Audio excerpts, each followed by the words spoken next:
தொடர்ந்து இயேசு இறை ஆட்சியை பின்வரும் நிகழ்ச்சிக்கு ஒப்பிடலாம். நிலத்தில் ஒருவர் விதைக்கிறார்.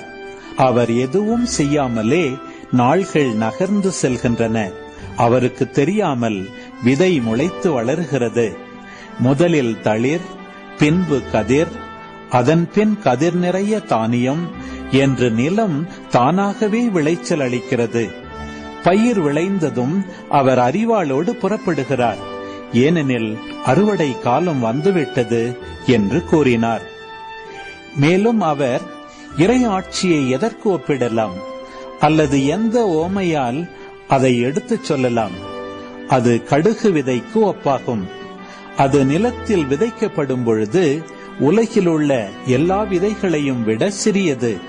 அது விதைக்கப்பட்ட பின் முளைத்தெழுந்து எல்லா செடிகளையும் விட பெரிதாகி வானத்து பறவைகள் அதன் நிழலில் தங்கக்கூடிய அளவுக்கு பெருங்கிளைகள் விடும் என்று கூறினார்.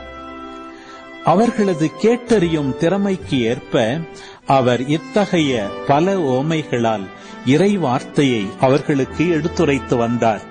ஓமைகள் இன்றி அவர் அவர்களோடு பேசவில்லை. ஆனால் தனிமையாக இருந்தபோது தம் சீடருக்கு அனைத்தையும் விளக்கிச் சொன்னார்.